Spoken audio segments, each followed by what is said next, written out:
Buongiorno e benvenuti a questa edizione di Focus TG, come sempre in diretta su Rete Veneta. Oggi gli occhi del Veneto e non solo sono puntati su Verona per la visita di Papa Francesco. Papa Francesco ha già effettuato alcune tappe della sua visita. Le immagini che vedete ci arrivano in diretta da Verona. È stato al carcere dove ha incontrato i detenuti, così come era avvenuto durante la visita a Venezia al carcere femminile della Giudecca, dopodiché ha incontrato i giovani alla Basilica di San Zeno, così come era avvenuto a Venezia alla Basilica della Salute, e poi grande appuntamento all'Arena di Verona dove erano presenti 10.000 persone ad assistere all'incontro, delle quali poi vedremo altre immagini nel corso della nostra edizione. Noi però adesso parliamo di maltempo. Vigili del fuoco, protezione civile e genio civile sono stati al lavoro per quasi tutta la notte e ancora stamattina per riparare l'argine del Musone dei Sassi che ha ceduto per 30 metri. È stato riaperto alle auto anche il ponte tra Rustega e Campo San Piero. Vediamo.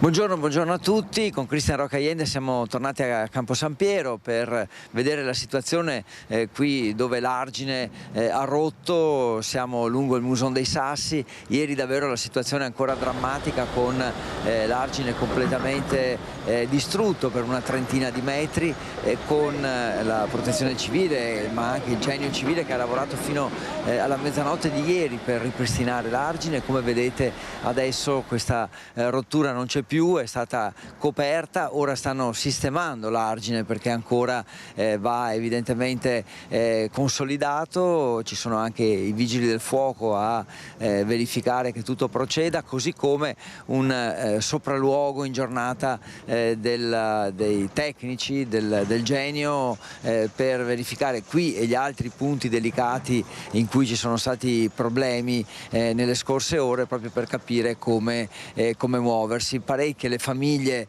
l'abbiamo già riportato anche ieri, che sono state coinvolte venerdì notte da questa parziale, possiamo dire, alluvione. Alcuni anche sono stati allontanati, quindi qualche casa evacuata, con diciamo, l'amministrazione comunale anche impegnata a accompagnare le famiglie in questo percorso. Oggi si dovrebbe completare il lavoro di consolidamento dell'argine. È davvero una situazione molto difficile per questa zona. In mattinata ha riaperto anche il ponte che collega Rustega con Campo San Piero, ma sentiamo le voci di alcuni residenti. Speriamo sì che sia definitiva la cosa e poi stiamo a vedere la settimana prossima che è previsto un peggioramento meteo. Preoccupazioni? Parecchio, tuttora anche. È venuto qui insomma per vedere anche cosa stanno facendo? Sì, la curiosità è tanta. Le pare che abbiano fatto un buon lavoro? Speriamo, non me ne intendo, ma speriamo. Speriamo che sia una cosa definitiva, perché è già la terza volta che rompe l'argine qua. L'altra volta ha rotto su all'Oreggia 2 volte e questa volta qua speriamo bene, perché 3 volte alluvionati non è una bella cosa, penso, per nessuno. Ha preso paura lei venerdì notte? Beh, certo che sì, io ero fuori come protezione civile. Una cosa che non è stata fatta è che bisognava avvisare la gente. Io sono passato suonando campanelli, suonando il clacson della macchina per attirare la gente e fare uscire, perché tutti stavano dormendo, non sapevano della situazione che c'era, cioè che l'acqua stava correndo dappertutto. Cioè, gente era già sott'acqua quando io sono andato a svegliarli. Nella mia zona siamo stati senza corrente, comunque siamo ancora i più fortunati. Adesso hanno chiuso qui l'argine, questa è una cosa positiva? Speriamo che serva anche da imparare come comportarsi un po' tutti. E tra poco torneremo a parlare del bilancio, torneremo a parlare del maltempo e soprattutto dei danni che sono stati provocati da questa nuova ondata che ha colpito il Veneto. Nel frattempo vediamo altre immagini della visita del Papa a Verona, a partire dall'arrivo in elicottero. Il Papa, come detto, ha visitato il carcere di Verona, dopodiché si è spostato alla Basilica di San Zeno, quindi all'Arena, dove ha parlato davanti a 10.000 persone, che lo vedete mentre scende dall'elicottero.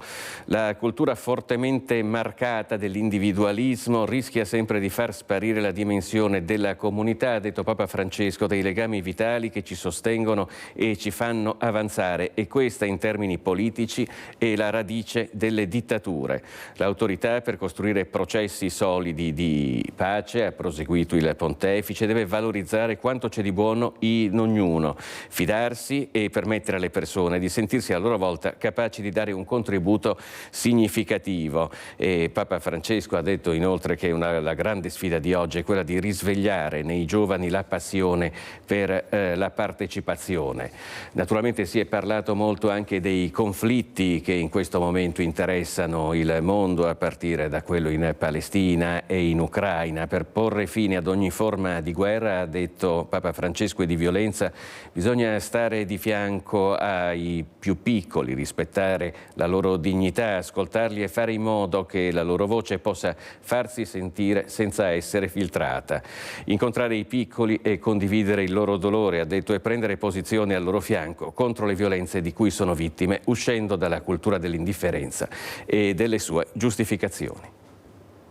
È un bilancio in evoluzione dunque quello del maltempo che ha colpito la Marca trevigiana. Centinaia gli interventi, frane sulle strade, allagamenti nelle case e nei negozi. Dall'Emilia Romagna sono arrivate 3 idrovore.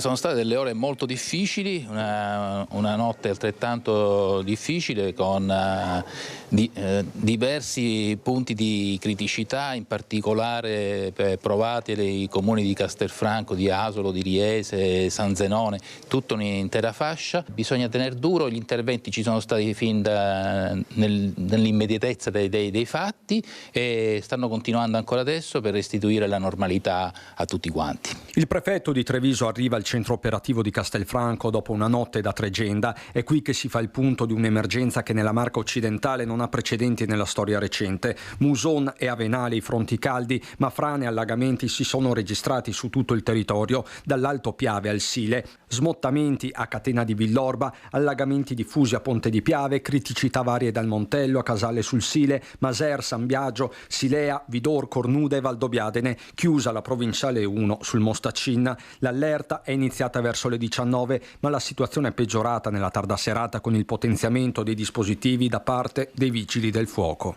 Ho raddoppiato il turno, ho fatto rimanere il turno smontante, e tant'è che in nottata abbiamo fatto circa 60 interventi. Ad oggi gli interventi effettuati sono 100.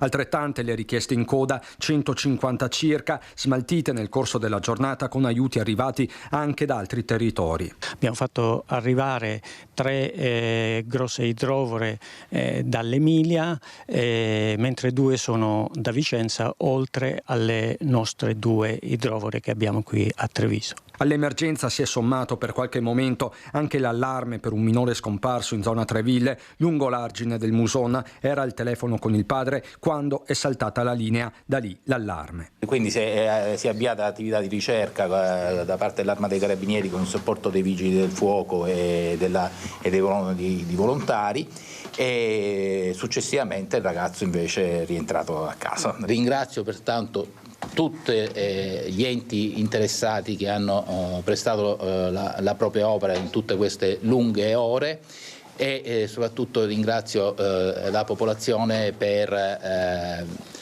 la compostezza e la prontezza che ha avuto nel rispondere a questi eventi. E per quello che riguarda Castelfranco, senza le casse di espansione sarebbe stata l'apocalisse, ha detto il sindaco Stefano Marcon. Dalla regione arriva l'appello a documentare i danni subiti. Per Castelfranco è stata una notte pesantissima, perché avete visto che il Muson ha raggiunto il picco storico dei 3,77 m, non era mai successo. La Venale ha tracimato da Bella Venezia a via Ospedale e l'acqua ha raggiunto Piazza Giorgione. La copiosità della pioggia non ha consentito di scaricare in tempo reale. È stata una notte lunghissima per Castelfranco Veneto, dove il combinato disposto di Muson dei Sassi e Avenale ha segnato ore emergenziali. Tanti gli allagamenti dal centro a Bella Venezia, ma assicura Marcon poteva andare molto peggio. Fortunatamente, dico fortunatamente, a Castelfranco Veneto sono state realizzate dalla Regione 2 casse di espansione importanti, una che lamina appunto l'Avenale, l'altra il Muson, e questo ha consentito che non si concretizzasse un'apocalisse in città, pur patendo dei disagi importanti. Di evento straordinario, numeri e grafici alla mano, parla la stessa Protezione Civile. Questo è il territorio di Castelfranco Veneto, i 100 mm sono proprio concentrati nella zona centro-nord di Castelfranco e poi tutta la zona verso nord, verso Asolo, Castelcucco.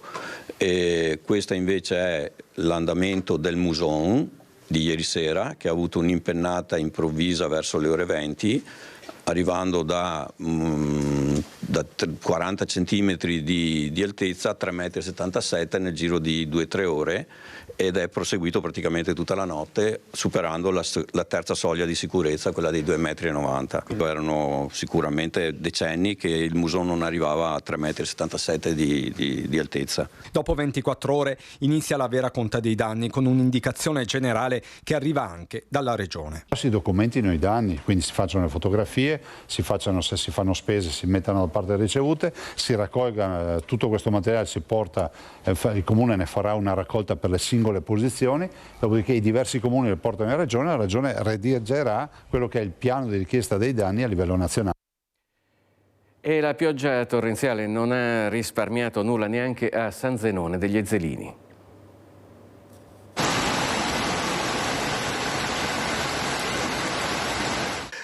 Appena sono arrivato qua al disastro, c'era questo fiume qui che aveva già tracimato tutto quanto, c'era la strada che era un lago, si può dire un lago, un fiume in piena, e dopo con la forza dell'acqua ci si è rotto dell'area delle finestre di aerazione per il magazzino, da lì è entrata l'acqua, ha fatto il disastro. Anche la frazione di Carainati di San Zenone degli Ezzelini, e le immagini dicono tutto, giovedì sera è stata colpita con violenza estrema dal maltempo che si è abbattuto su tutta la regione.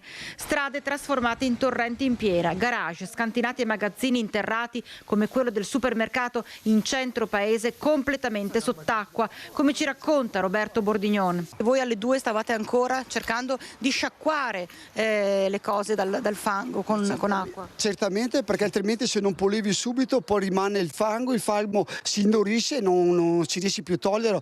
Un'agonia per tanti residenti a ridosso del centro di Carainati. L'acqua è arrivata proprio al limite. Sì, è arrivata al limite, e per fortuna con l'aiuto dei ragazzi all'ultimo minuto ci siamo accorti che usciva dal fosso e abbiamo installato i pannelli che fortunatamente avevamo a portata di mano, e così ci siamo salvati, ecco. Tutto fango. Tutto fango. Paura ieri? Ieri sera, guarda, dove è arrivata. È entrata in casa anche? Certo, da me e anche da mio fratello. Scantinato quasi mezzo. È arrivata proprio fino a Mureta.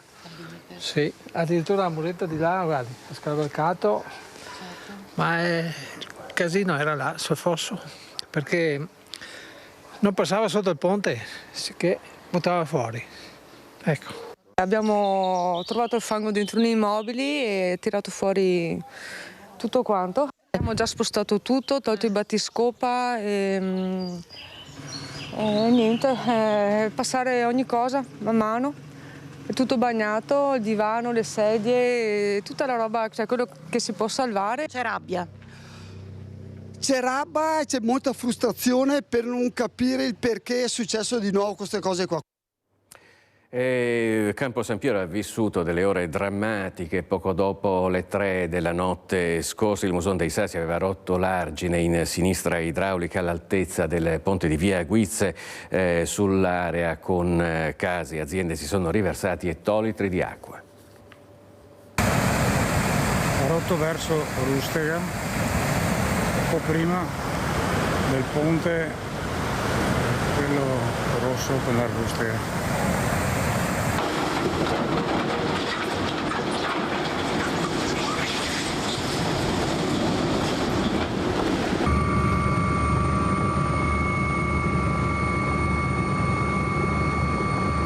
Noi avevamo come sempre controllato soprattutto i punti più delicati, quelli più critici, dove ci sono i ponti, dove ci sono gli innesti, e stava sfiorando il limite l'acqua, e poi a un certo punto improvvisamente qui è accaduto il fatto, per cui ha ceduto l'argine sul lato sinistro, lato est.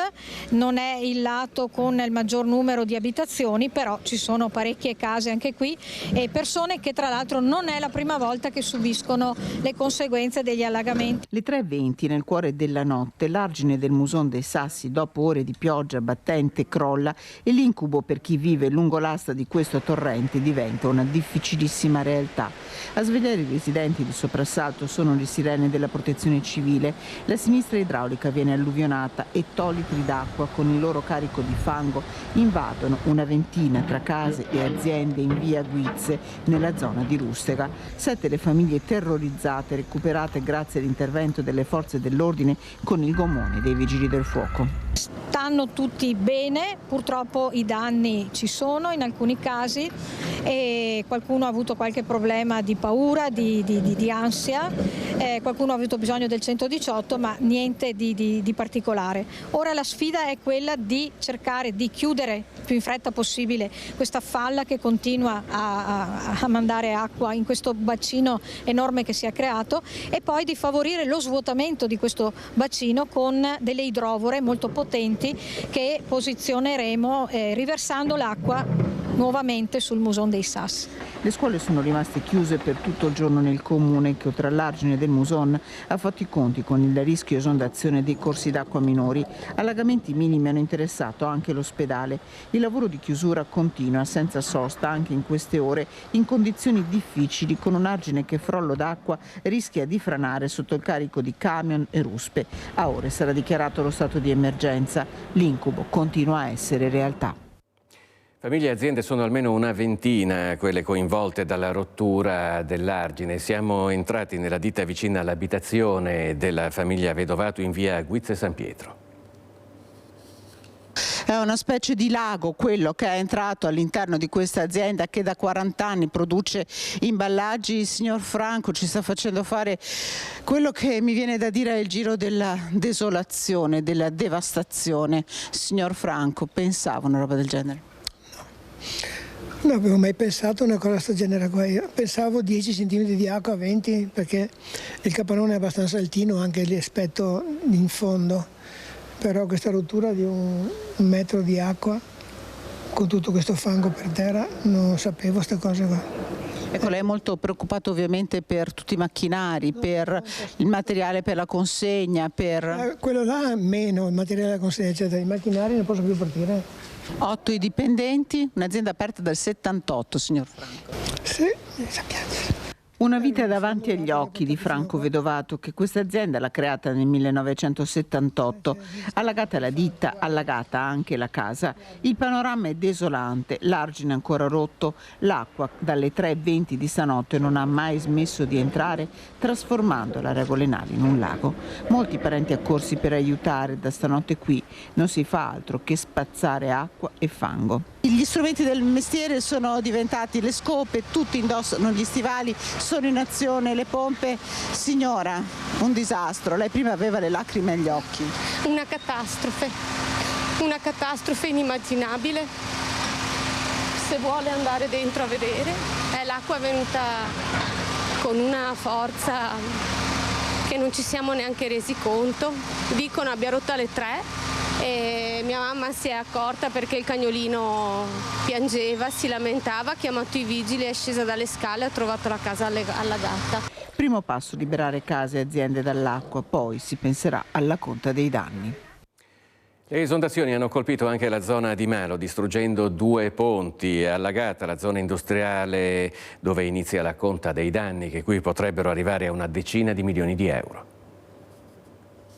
Io la sera che l'acqua è venuta fuori da lì sono andati a vedere e lì c'erano tutte le ramaglie, i pianti, i detriti che facevano da ostruzione al ponte.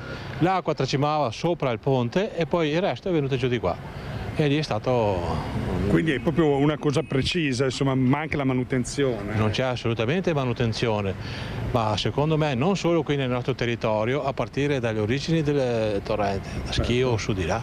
Il disastro poteva essere evitato. All'abbassarsi del livello dell'acqua ora sono le polemiche che vanno a gonfiarsi. C'è chi lamenta il mancato preavviso con opportuni allarmi, chi denuncia l'apertura in ritardo dei bacini di laminazione, chi sottolinea l'eccessiva cementificazione senza le opportune misure di contenimento dei torrenti. Sono in molti a sostenerlo, tra gli intervistati oggi a Isola Vicentina, come anche più a nord, a Malo, dove i torrenti, oltre ad aver distrutto 2 ponti, hanno sommerso per oltre 1,5 metri la zona industriale di Monte di Malo. È uscito un torrentello qui a nord della zona industriale che è sceso in strada e la strada ripida ha portato giù un bel po' d'acqua, ma è arrivata tutta in un momento. Qui, se vedete, le vetrine sono saltate perché una volta che è arrivata a un livello alto ha buttato giù le vetrine, i portoni in fondo, è stato il disastro. Ma non solo qua, tutti i vicini, il vicino qua è 1 metro sotto, lui si è salvato per un pelo perché era giù in garage e voleva salvare le macchine, e che per una poca cosa, perché dico, se fosse stata una cosa grande, uno straripamento no, per una cosa che si poteva evitare un disastro del genere, perché se andate su ci sono industrie che decine di milioni appena fatte, che è una cosa fuori non ha senso a subire questi danni, certo, per una cosa del genere. Io ho visto qui c'erano delle persone che hanno dato una mano. Però la rete non ha funzionato, o sì, secondo lei? Potevano fare diversamente? Potevano.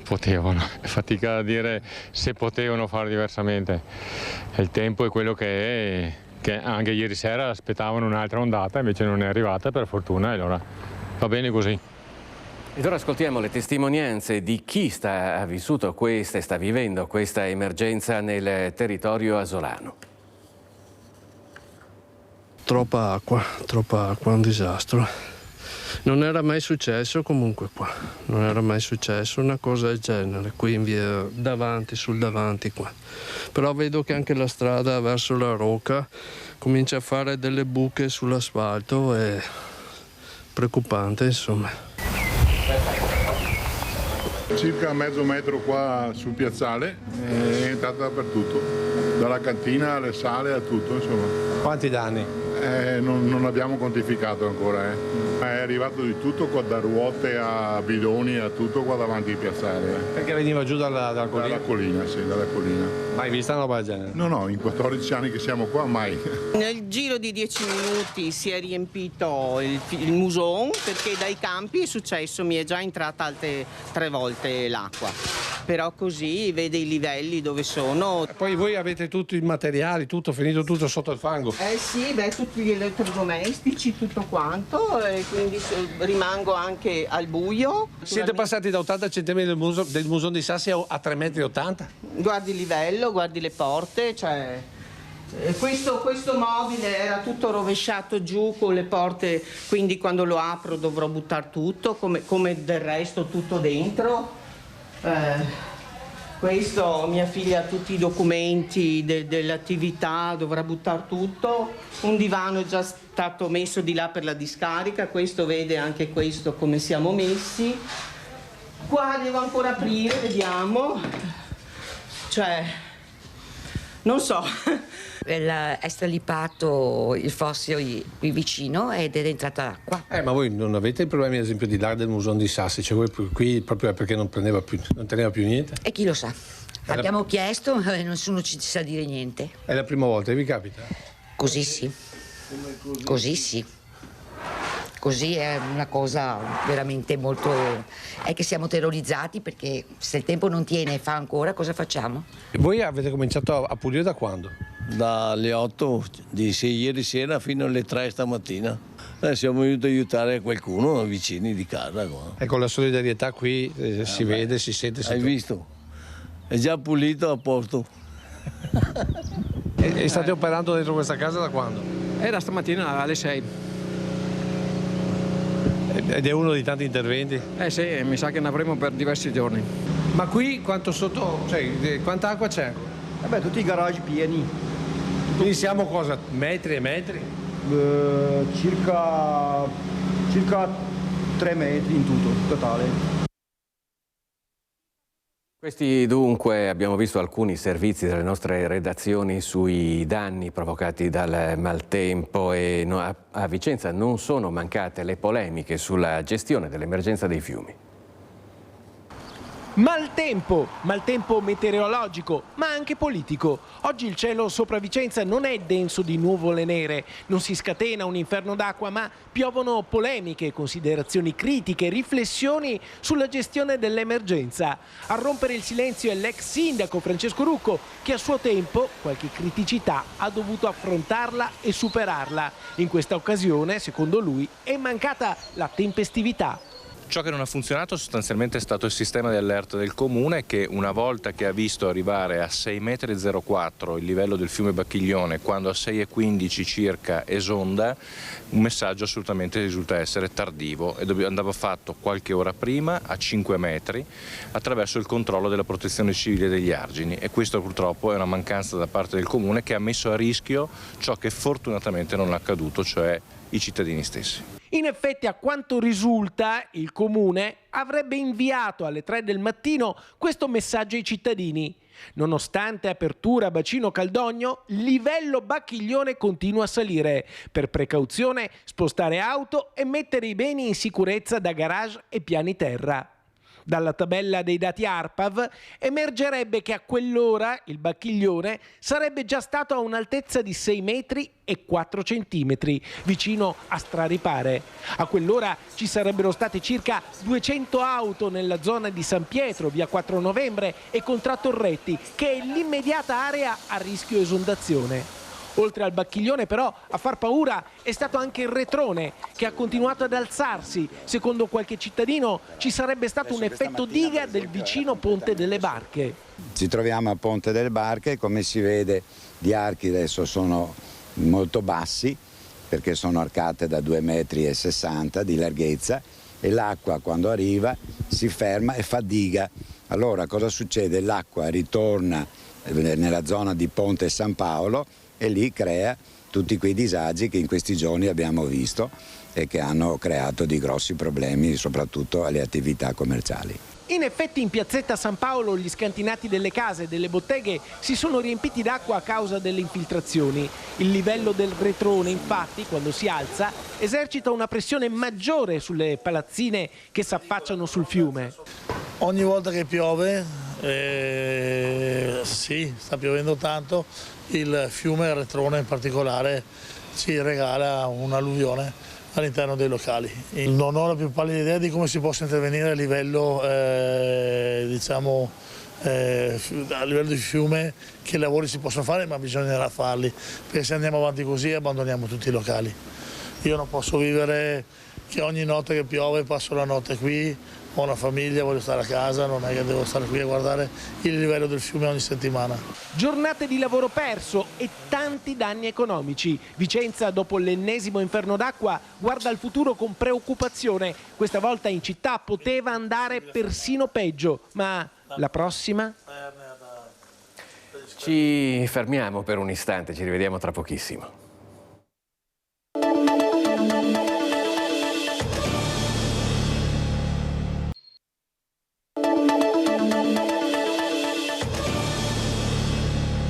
Bentrovati con Focus TG, nuovamente in diretta. Ha denunciato il presunto fleximan della provincia di Rovigo e un 42enne nato a Padova e residente in Polesine. I carabinieri di Adria gli contestano 5 episodi.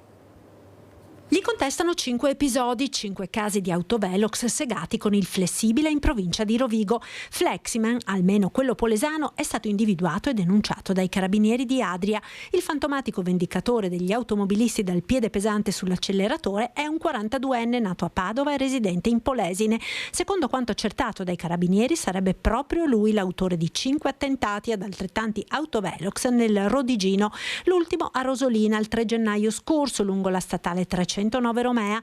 Prima ce n'erano stati 2 a Bosaro a maggio e luglio del 23, altri 2 la vigilia di Natale a Corbola e Taglio di Po. Identiche le modalità. Il palo che sorregge l'autovelox è stato segato di netto con un flessibile.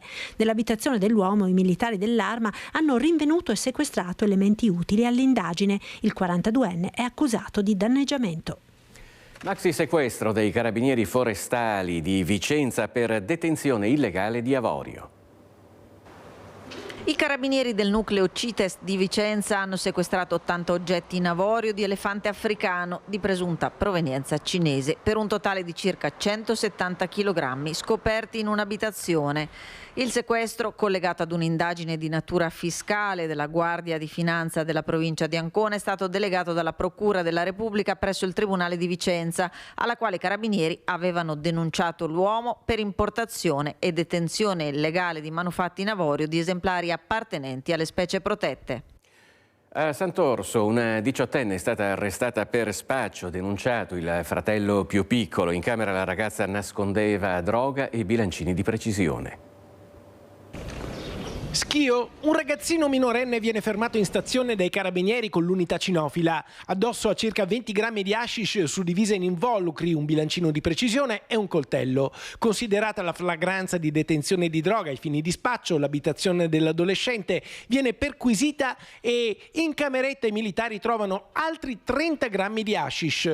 Altra droga viene trovata nella camera della sorella 18enne dentro uno zaino che contiene 180 grammi di hashish e 34 microdosi con circa 47 grammi di cocaina, oltre a 8 grammi e mezzo di marijuana, 5 bilancini di precisione e 600 euro in contanti. Lo stupefacente e tutto il materiale sono stati sequestrati, mentre la ragazza è stata arrestata. Denunciato il fratello minore. Arresto convalidato dal tribunale con l'applicazione della misura cautelare dell'obbligo di presentazione alla polizia giudiziaria.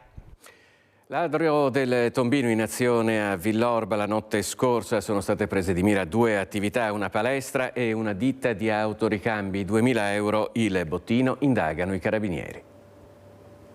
Utilizzando un pesante tombino ha prima tentato di spaccare la vetrina di un negozio di bici, poi, non riuscendo a rompere il vetro antisfondamento, si è rivolto alla vetrina dell'attività vicina, la palestra Elysium in via Roma a Villorba, e stavolta il colpo è riuscito. Il ladro è entrato nella palestra ed ha arraffato dal bancone il denaro che ha trovato. Il raid è stato ripreso dalle telecamere di videosorveglianza del negozio vicino, ma non finisce qui, perché il malvivente ha poi rivolto la sua attenzione ad una ditta di autoricambi sempre in via Roma. Anche qui, sempre utilizzando il tombino, l'uomo è riuscito a rompere la vetrina ed impossessarsi del denaro contenuto nel registratore di cassa. Il bottino per entrambe le attività si aggira sui 2.000 euro complessivi, ma sicuramente maggiori sono i danni provocati. Sul posto stamane sono intervenuti i carabinieri della locale stazione che ora conducono le indagini.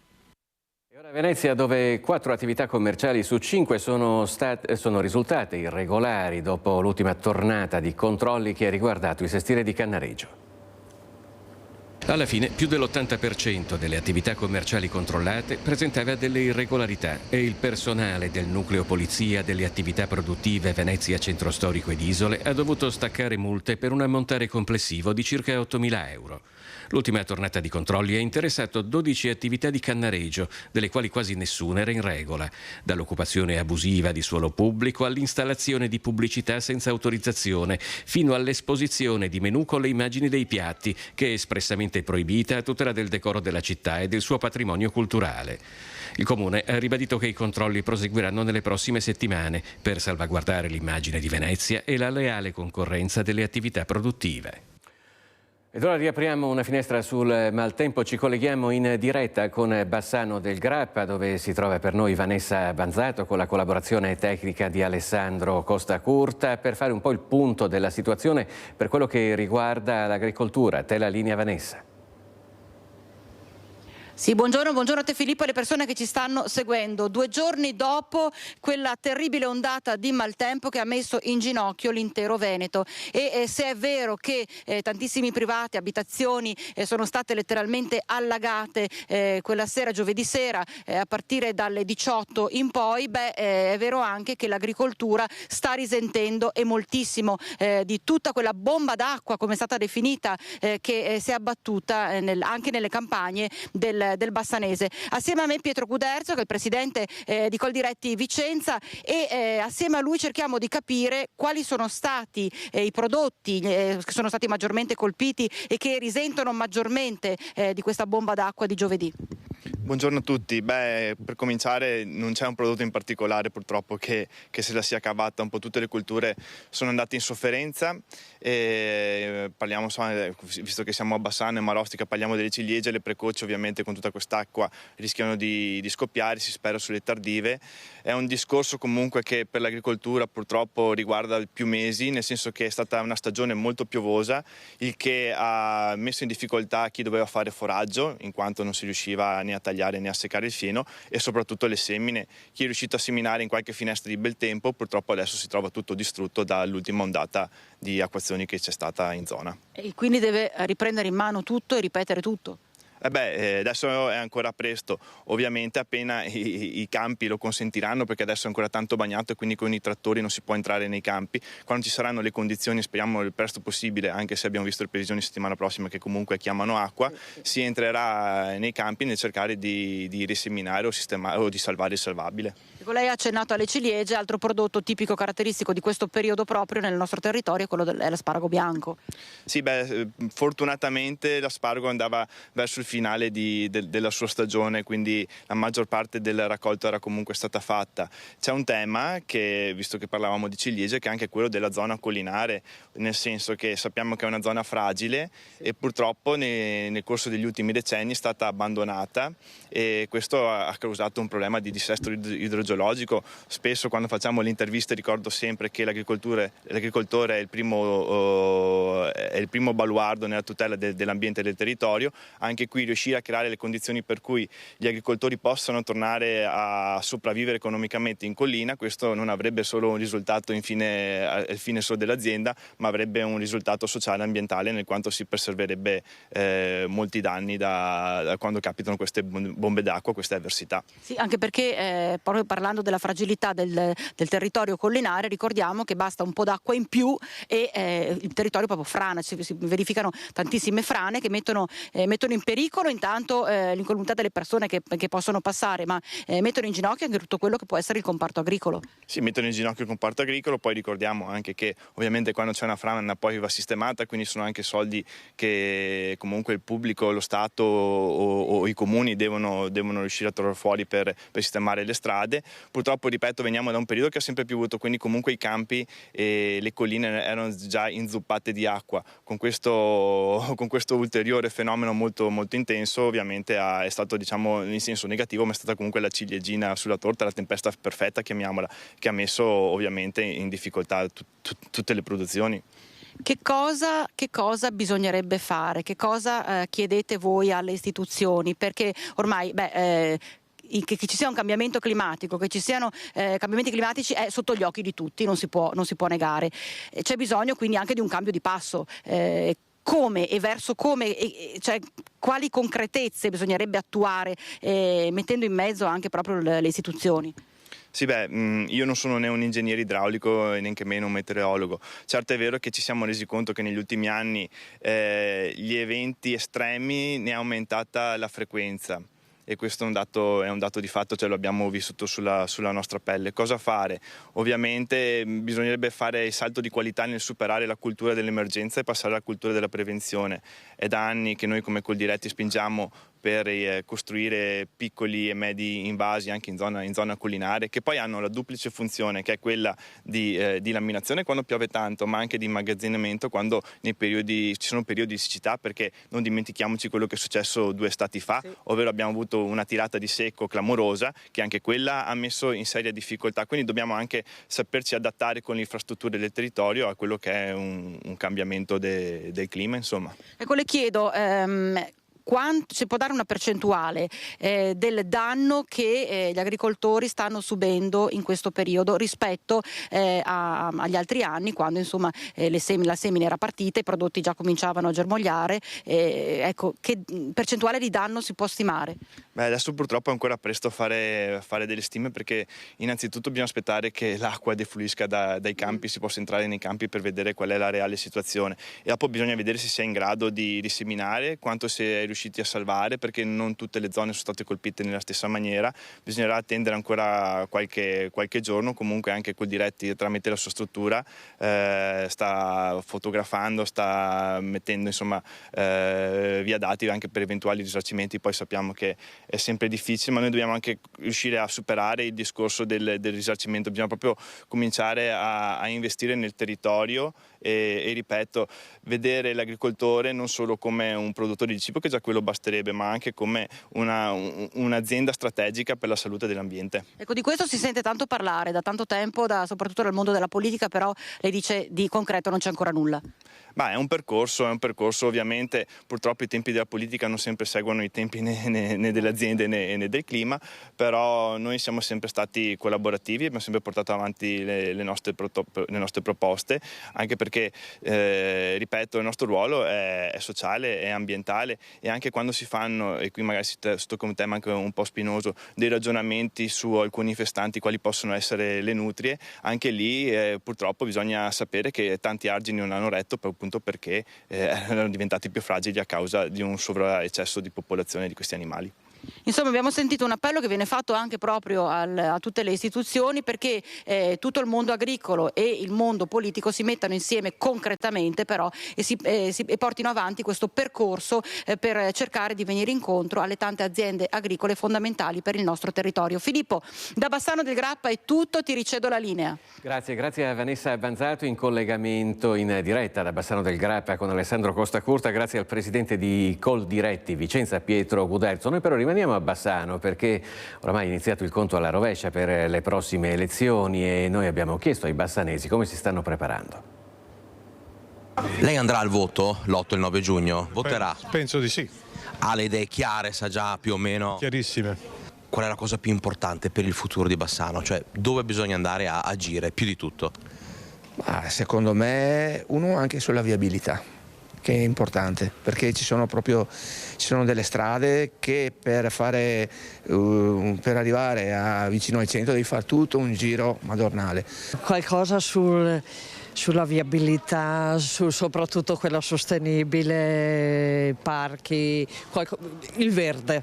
Ecco, questo senza poi considerare le case. Le case che molte case non ci sono, voglio dire, non sono affittate e molta gente cerca, c'è bisogno di case proprio. Lei va al voto l'8 e il 9 giugno? Penso proprio di sì. Ha già le idee chiare, insomma? Proprio di sì. Quindi insomma non si formano le idee negli ultimi giorni di campagna elettorale, ma abbiamo già un'idea chiara? Per me sì. L'8 e il 9 giugno lei va a votare? Sempre votato dalla prima volta a 18 anni, 18, 21 ai miei tempi. Ha già le idee chiare, sa già per chi votare?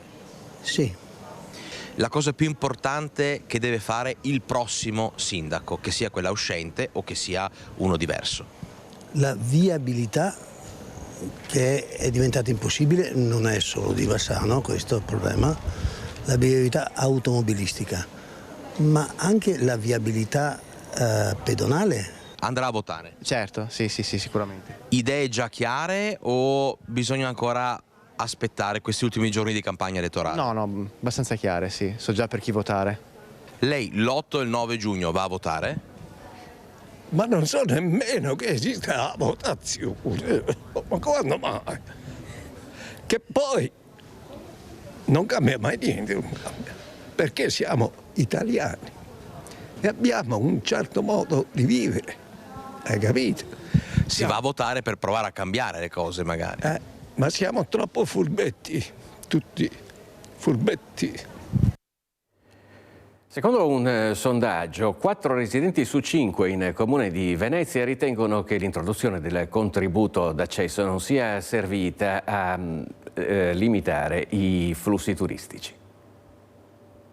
Il 79% dei residenti in Comune di Venezia ritiene che l'introduzione del contributo d'accesso non ridurrà il problema del turismo di massa. A Venezia città la percentuale sale all'89%.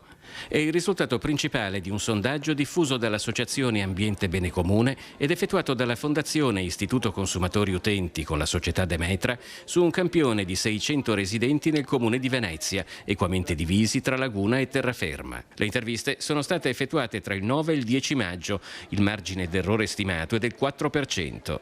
Alla domanda su cosa si potrebbe fare per ridurre il turismo a Venezia, il 62,5% si è detto d'accordo con una limitazione degli affitti brevi, percentuale che sale al 69% tra i residenti in centro storico. Vietare tassativamente l'apertura di nuovi alberghi e strutture ricettive simili e stabilire un tetto massimo di presenze, raggiunto il quale vengono chiusi gli accessi, trova d'accordo il 58% degli intervistati, percentuali che salgono di una decina di punti a Venezia città. Riguardo all'informazione sul ticket d'accesso, il 46% dei residenti in Comune di Venezia ritiene di saperne abbastanza, il 27% molto, il 20% poco e il 7% per niente. Oltre la metà dei residenti crede però che sia necessario scaricare il QR code per recarsi in centro storico e 1 su 2 ritiene la procedura comunque troppo complicata e non rispettosa dell'articolo 16 della Costituzione sulla libertà di circolazione. Ci sorprende che su un tema così rilevante sia stato dato così poco spazio all'opinione dei cittadini, hanno commentato Michele Boato e Mario Sgobbi di Ambiente Bene Comune. Riteniamo che la loro opinione debba essere il punto di partenza per ogni decisione politica.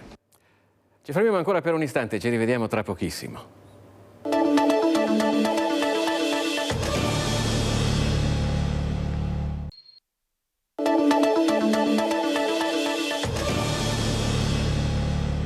Trovati ancora in diretta con Focus TG, andiamo a Padova dove la polizia ha denunciato 2 uomini di origine campana per truffa. Uno dei malviventi si presentava nei negozi vestito da cameriere, pizzaiolo o cuoco. Si presenta in una gioielleria di Padova vestito da cameriere e riesce a farsi consegnare 2 orologi Rolex del valore di 12.000 euro, fingendo di consegnare in cambio denaro e gioielli. La polizia però indaga, riesce a identificare lui e il suo complice, 61 e 68 anni di origine campana, e li denuncia per truffa. Soprannominato il cuoco, l'uomo entrato in gioielleria era già stato segnalato per analoghe truffe in altre città del centro-nord. Il 61enne si era presentato con camicia bianca, cravatta nera e grembiule. Al rifiuto del negoziante se n'era andato, tornando qualche giorno dopo e insistendo nella trattativa era riuscito a convincere il gioielliere a dargli 2 orologi in cambio di una busta con contanti e un bracciale. I soldi però erano falsi perché il truffatore aveva abilmente sostituito la prima busta. A quel punto il 61enne era uscito salendo a bordo di un'auto arrivata contromano e ripartita a gran velocità. Soprannominato il cuoco perché aveva agito anche in altre truffe analoghe, indossando divise da cuoco, pizzaiolo o cameriere, fingendo di lavorare presso ristoranti della zona. Attraverso la targa dell'auto e alcuni appostamenti, gli agenti li hanno identificati e denunciati. Voltiamo pagina ma rimaniamo in provincia di Padova, andiamo a Torreglia per conoscere la squadra dei 7 alunni della scuola media Facciolati che alle Olimpiadi nazionali di matematica si è aggiudicata il 6° posto ottenendo il primato in Veneto.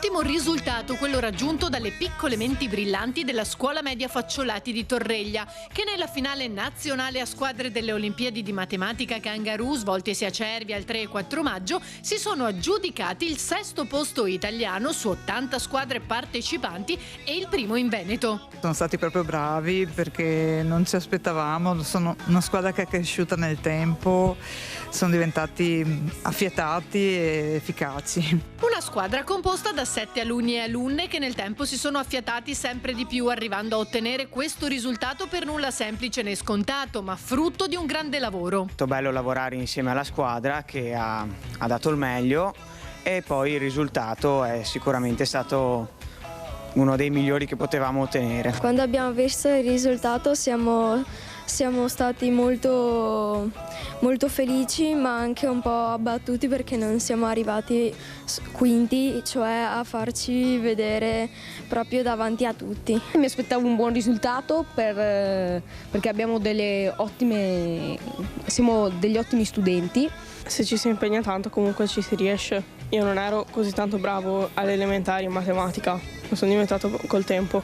2 le ragazze del gruppo. Mi sono molto divertita con la Noemi, che adesso è in gita, si chiama Noemi Carraro ed è in seconda B, e diciamo che sarei stata contenta che fosse stata qua, ma comunque ci siamo divertite insieme alla gara anche se eravamo in poche. 2 giorni che i campioncini porteranno nel cuore, oltre l'eccellente risultato. Ci siamo divertiti quando eravamo in hotel, abbiamo fatto delle camminate in spiaggia nel mare e dopo, quando toccava le gare, ci siamo molto impegnati. Sono stati in grado di mettersi in gioco e credo che questa sia la loro carta vincente, cioè la capacità, la voglia di provare, di mettersi in discussione, di provare nuove esperienze, e quindi sono molto orgogliosa di loro. Hanno saputo gestire un po' l'ansia che in queste competizioni è normale ci sia, e mantenere appunto il sangue freddo per raggiungere un obiettivo comune. E allora complimenti ai ragazzi di Torreglia. Noi adesso ci colleghiamo in diretta con Verona. È la terza tappa della visita di Papa Francesco. Si trova al carcere di Montorio. Sentiamo le sue parole. In un gesto estremo hanno rinunciato a vivere. È un atto triste questo, a cui solo una disperazione e un dolore insostenibili possono portare. Perciò, mentre mi unisco nella preghiera alle famiglie e a tutti voi, voglio invitarvi a non cedere allo sconforto, a guardare la porta come la porta della speranza. La vita è sempre degna di essere vissuta, sempre, e c'è sempre speranza per il futuro, anche quando tutto sembra spegnersi.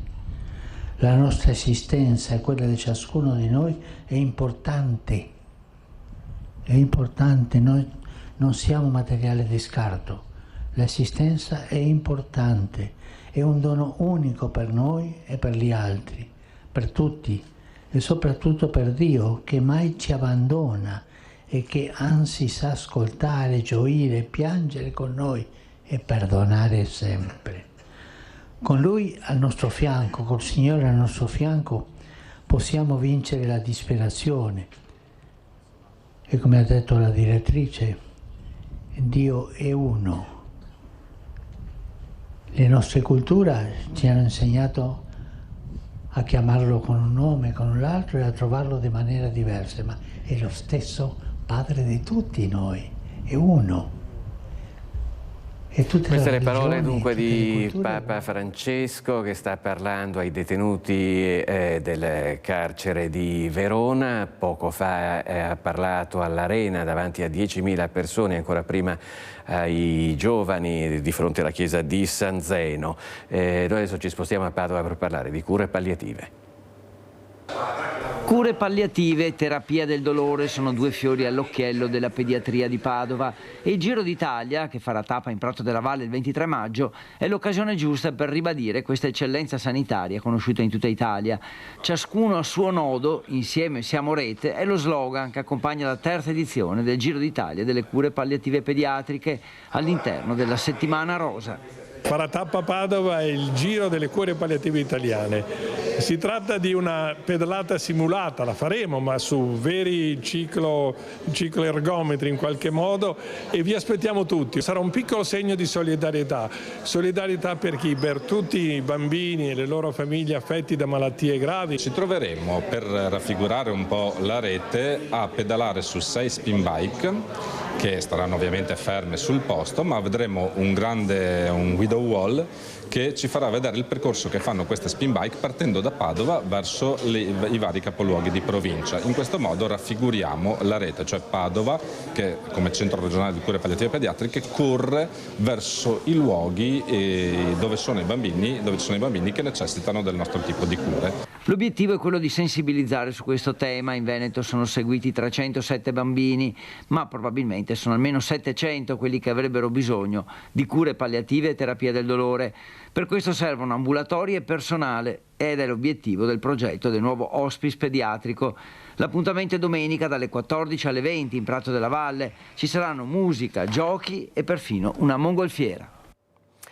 Dunque in Veneto si attende l'arrivo del Giro d'Italia. In Alpago è tutto pronto per il lungo fine settimana di avvicinamento alla partenza della tappa, la penultima del Giro d'Italia. Vediamo. Una settimana appena alla partenza di tappa, la penultima del Giro d'Italia, la Alpago Bassano del Grappa, con un percorso impegnativo, spettacolare e entusiasmante, decisivo per la corsa rosa. E sale la febbre per il Giro sulle rive del lago di Santa Croce a Farra, la partenza alle 11:40 di sabato prossimo 25 maggio. Siamo tutti pronti, il paese è pronto, si sta già allestendo tutto in rosa e quindi vi aspettiamo tutti il 23, il 24 e il 25 maggio per questo importantissimo weekend in zona Alpago, assieme alla tappa e assieme a tutti quanti quelli che vogliono fare un po' di festa con noi. E sarà festa grande già da giovedì con lo spettacolo Pedalando e cantando nella storia di e con Marino Bartoletti in piazza a Farra, a seguire con la cena solidale con i prodotti del territorio. Venerdì la Notte Rosa sarà aperta dalla sfilata della banda e delle associazioni sportive a partire dalle 19, mentre alle 21 scatterà il Carovana Party. Per quell'occasione, per il giorno della partenza della tappa, il consiglio è quello di usare le piste ciclabili per raggiungere il centro del paese,